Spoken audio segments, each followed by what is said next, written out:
إلهي بزنته لنكا مران منجدون انداوك أسجلين ليازو جمل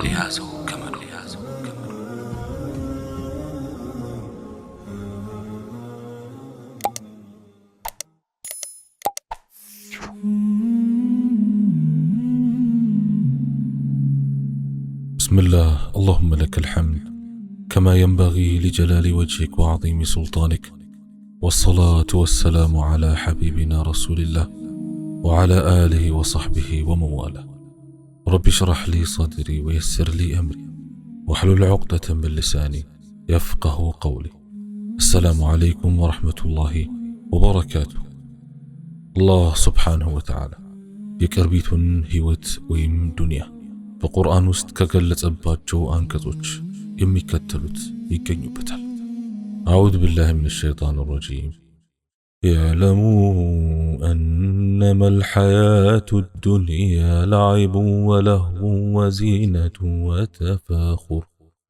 وتفاخر بينكم وتكاثر في الأموال والأولاد كمثل غيث أعجب الكفار نباته ثم يهيج فتراه مصفرا ثم يكون حطاما وفي الآخرة عذاب شديد ومغفرة من الله ورضوان وما الحياة الدنيا إلا متاع الغرور.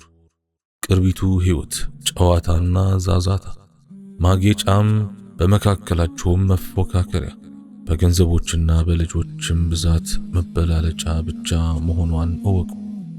እርሷ በቃይ ገበሬዎችን እንደሚያስደስት ዝናብ ከዚያም በቃዩ እንደሚደርቅና ገርጥቶ እንደምታየው ከዚያም የተሰባበረ እንደሚሆን ቢጤናት።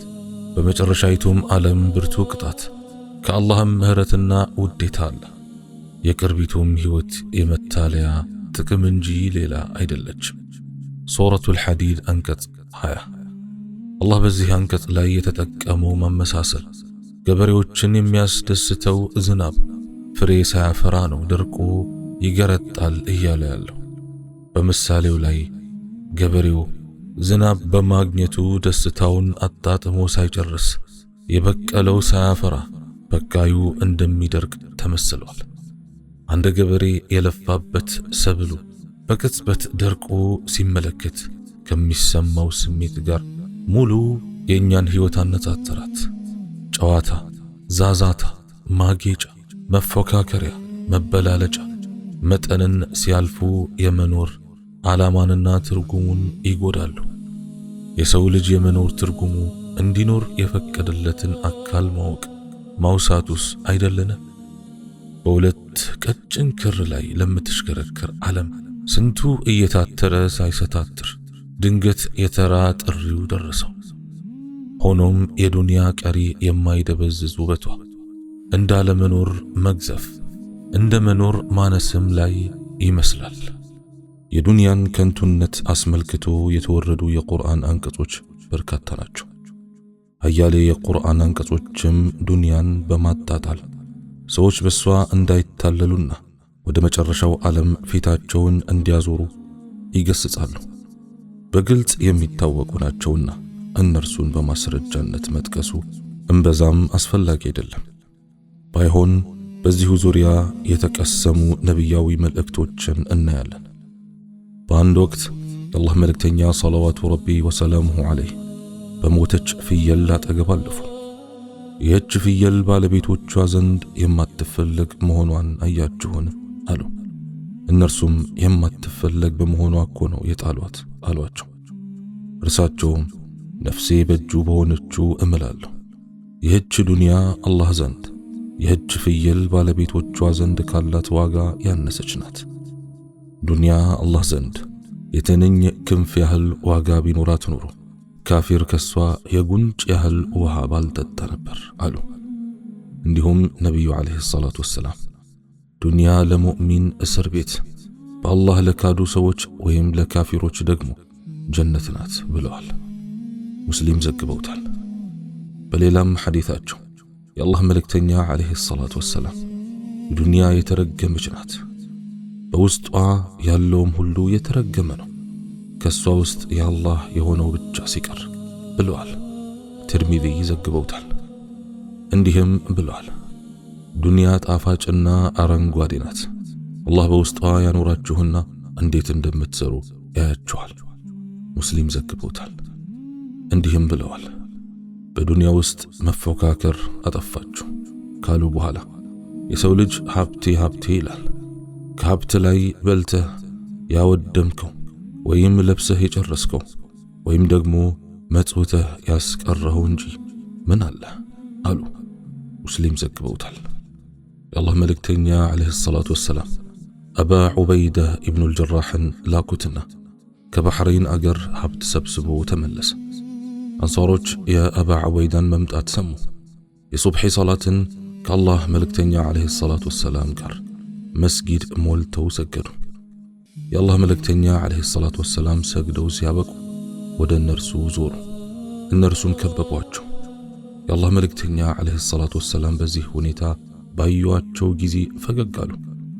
አባ ዑበይዳ ከባሕረይን የሆነ ነገር ይዞ መምጣቱን የሰማችሁ ይመስላል አሏቸው። የአላህ መልእክተኛ ሆይ አዎን አሏቸው።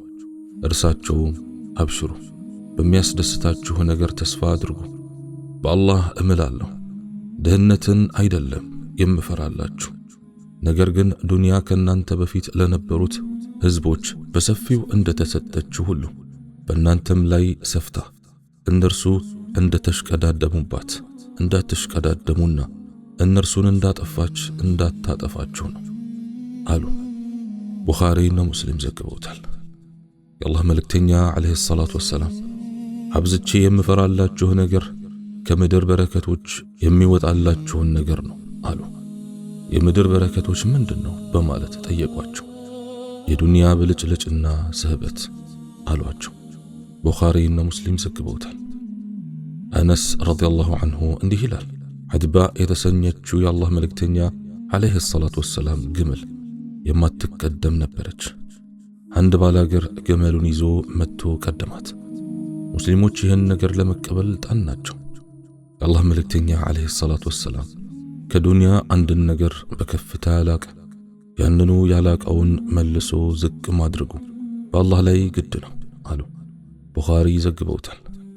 የአላህ መልእክተኛ ዓለይሂ ሰላቱ ወሰላም እንዲሁም ብለዋል፣ እኔ የማውቀውን ብታውቁ ኑሮ ትንሽ ስቃችሁ ብዙም ባነባችሁ ነበር። አልፉደይል ኢብኑ ዒያድ አላህ ይዘንለት እንዲህ ይላል፣ ስለዚህች የቁርአን አንቀጽ ዙሪያ አጥብቄ አሰላስላለሁ። አዑዙ ቢላሂ ሚነ ሸይጣን ረጂም ኢና ጀዐልና ማ ዐለል አርዲ ዚነተን ለሃ ሊነብሉወሁም አዩሁም አሕሰኑ ዐመላ ወኢና ለጃዒሉነ ማ ዐለይሃ ሰዒደን ጁሩዛ። በምድር ላይ ያለን ሁሉ ለእርሷ ጌጥ አደረግን፣ እኛም በእርሷ ላይ ያለውን በመጨረሻ በእርግጥም በቃ የሌለበት ምልጥ አፈር አድራጊዎች ነን። ሱረቱል ካህፍ አንቀጽ 7 እና 8። ከዚያም እንዲህ አለ፣ ዱንያ ከአላቂ ወርቅ አኺራ ዘለዓለማዊ ከሆነ ጭቃ ተበጅተው እንኳ ቢሆን ከአላቂ ወርቅ ይልቅ ዘለዓለማዊ ሆነውን ጭቃ መምረጥ ይገባን ነበር። ነገር ግን እኛ ተሟጦ የሚያልቀውን ጭቃ በማያልቀው ወርቅ ላይ አበለጠን። ኢብኑ መስዑድ ረዲየላሁ ዐንሁ እያንዳንዱ ሰው እንግዳ ሆኖ ነው የሚያነጋው፣ ገንዘቡ ደግሞ የተውሰው ነው። እንግዳው መሄዱ አይቀርም፣ የውሰት ዕቃውም መመለሱ ግድ ነው ብለዋል። ሰዎች ራቢዓቱል ዐደዊያን ጎበኟት፣ ዱንያን ማጣጣል ያዙ። እሷም ስለ እሷ ማንሳት ተው። በልባችሁ ውስጥ የላቀ ቦታ ባይኖራት ኑሮ እሷን ማውሳት ባላበዛችሁ ነበር። አንድን ነገር የወደደ ሰው ያንኑ ነገር ማውሳት ይወዳል አለቻቸው። አልሐሰን አልበስሪ እንዲህ ብለዋል፣ ዱንያ እነርሱ ዘንድ እንደ አደራ ዕቃ የሆነችን ሰዎች አላህ ይዘንላቸው። አምኖ እነርሱ ዘንድ ላኖረው አካል አደራውን ጠብቀው መለሱ፣ ከዚያም ባዶ እጃቸውን ሄዱ። ኢብኑ ዓባስ ረዲየላሁ ዐንሁ እንዲህ ብለዋል፣ አላህ ዱንያን በሶስት ቦታ ከፈላት። አንደኛውን የሙእሚን፣ ሁለተኛውን የሙናፊቅ፣ ሶስተኛውን ደግሞ የካፍር ድርሻ አደረጋት። ሙእሚን ይሰንቅባታል፣ ሙናፊቅ ይኳኳልባታል፣ ካፊር ደግሞ ያጣጥማታል። አንድ ሰው ለዓሊ ረዲየላሁ ዐንሁ የምእመናን መሪ ሆይ ዱንያን ይግለጹልን አላቸው። እርሳቸውም ጤነኛው የሚታመምባት፣ ሰላም የሆነው የሚጸጸትባት፣ የደህየው የሚያዝንባት፣ ባለጸጋው ስለሚፈተንባት አገር እንዴት አድርጌ ልግለጽልህ? ሐላሏ ምርመራ አለው፣ ሐራሟ ቅጣት አለው። ሐላል ሐራምነቱ ያለየው ነገሯ ደግሞ ወቀሳ አያጣውም። የሕያ ኢብኑ ሙዓዝ አልራዚይ አላህ ይዘንለትና እንዲህ ይላል፣ አዋቂዎች ሶስት ናቸው። ሳትተው በፊት ዱንያን የተወ፣ ወደሱ ከመዝለቁ በፊት መቃብሩን የገነባና ሳይገናኘው በፊት ፈጣሪውን ያስደሰተ፣ ወይም አላህ የሚወደውን መልካም ሥራ የሠራና አላህ የተቀበለው ማለት ነው። ዑመር ኢብኑ አልኸጣብ ረዲየላሁ ዐንሁ አንድ ቀን ኹጥባ ሲያደርጉ እንዲህ አሉ፣ ሰዎች ሆይ የተፈጠራችሁት ለትልቅ ቁም ነገር ነው። በእርሱ የምታምኑ ከሆነ እናንተ ሞኞች ናችሁ፣ ወይም አምነናል ብላችሁ ትዘናጋላችሁ፣ ለአኺራችሁ አትሰሩ ማለት ነው። የምታስዋሹት ከሆነ ደግሞ ጠፊዎች ናችሁ። የተፈጠራችሁት ለዘላለሙ ነው፣ ወይም ሕይወታችሁ በዚህ ዓለም ላይ ብቻ የሚያበቃ አይደለም፣ ገና ይቀጥላል ማለት ነው። ነገር ግን ከአንድ አገር ወደ ሌላ አገር ትዘዋወራላችሁ። የአላህ ባሮች ሆይ እናንተ ከምግቦቻችሁ እሾህ ከመጠጦቻችሁም ሸርቅ የሆነ አገር ይጠብቃችኋል። ማንኛውንም ጸጋ ፍጹም በሆነ መልኩ ልታጣጥሙት አትችሉም፣ ሌላ ለተለዩት የማትፈልጉት ጸጋ የሚመጣላችሁ ቢሆን እንጂ። ወደዚያ ለምትሄዱበትና ዘላለማዊ ሕይወት ለምታሳልፉበት አገር ትጉ አሉና ከዚያ ለቅሶ አሸነፏቸው ወረዱ። የአላህ መልእክተኛ ዓለይሂ ሰላቱ ወሰላም እንዲህ ብለዋል፣ እኔና ዱንያ ምንና ምን ነን? የኔና የዱንያ ምሳሌ እጅግ ሐሩራማ በሆነ ዕለት እንደወጣ መንገደኛ ነው። አንዲት ዛፍ ባገኘ ጊዜ ለተወሰነ ጊዜ እሷ ስር ተጠልሎ ትተዋት እንደሄደ ነው። አንድ ሰሓባ በኖራ የታነጹ ቤት ባየ ጊዜ ጉዳዩ ከዚህ በላይ የሚፈጥን ይመስለኛል በማለት ተናግሯል። ወይም ቅያማ ልትቆምና ምድር ልትፈርስ ጥቂት ነው የቀራት፣ ለዚህች ውስን ዕድሜ ጠንካራ ቤት መገንባት የለበትም ማለቱ ነው። ዒሳ ዓለይሂ ሰላም እንዲህ ብለዋል፣ ዱንያን የሚፈልግ ሰው ከባህር ውሃ እንደሚጠጣ ሰው ነው። በጠጣ ቁጥር ጥሙ ይበረታል፣ ውሃው እስኪገድለው ድረስ። አላህ ስብሓንሁ ወተዓላ በዱንያ ከሚሸነገሉ ሰዎች አያድርገን።